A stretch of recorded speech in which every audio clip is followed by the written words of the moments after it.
Let's go and start.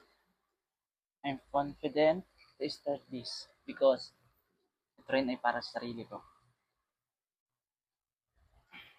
Oops, teka lang. Ngayong araw ay napaka-special ng day na to para sa akin. Alam niyo kung bakit? Dahil ako ay magde-decide na kung paano at tatanungin ko na rin yung sarili ko ng the right question. Sino nga ba talaga ako? Ano nga ba talaga yung gusto kong gawin sa buhay ko? Ano nga ba yung dapat kong gawin? Kasi to be honest guys, nakakaranas ako ngayon. Sa panahon ko ngayon, ito yung era na dalawa na lang yung choice ko. If aangat ako o babagsak palalo ako. Pero napag-decidean ko na umangat. At yun ang gagawin ko dito sa aking YouTube channel. Ito yung magiging parang kalendar ko. Ito rin yung magiging parang history ko na balang araw na parang meron akong titingnan na details kung nasan na ba ako. At saka, alam ko kasi, sabi ng mga napapanood ko na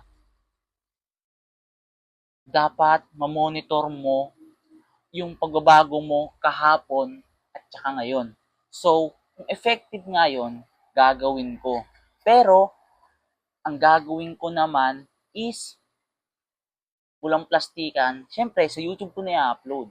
Wala rin akong Facebook, wala mo na akong TikTok, wala mo na akong Instagram. YouTube lang muna. Kasi, ito kasi, ako kasi yung taong mahihain. Parang ayoko makita sa mga ka-friends ko, sa mga kapatid ko, o kaya sa mga nakakilala sa akin, kung ano talaga nangyayari sa akin in real life. Kasi parang laging presence ko lagi is medyo masayahin, hindi vulnerable, hindi ako totoo. Parang nagpapaka-plastic ako. Pero ngayon, gagawin ko kung sino talaga ako at dito ko yung patutunayan na hindi. Pero para sa akin kasi ngayon, sa moment ko na to, medyo mahihain talaga ako. Kaya ang gagawin ko, magpo-post ako or mag-upload ako ng videos sa YouTube. New account, wala nakakakilala sa akin. At sana soon is ma ma ma-prove ko na effective talaga yung sinasabi nila na i-monitor mo yung mga improvement mo para meron kang reference na meron ka ng pagbabago. At so ayun nga ang gagawin ko. At ngayon, medyo may na ako sa English. Alright. At ngayon, sino nga ba talaga ako? Putang ina! Putang ina, ito talaga ang gusto kong gawin. Hindi na ako magkapaka-plastic. Hindi rin ako masyadong mabait. Pero, nagmumura rin ako.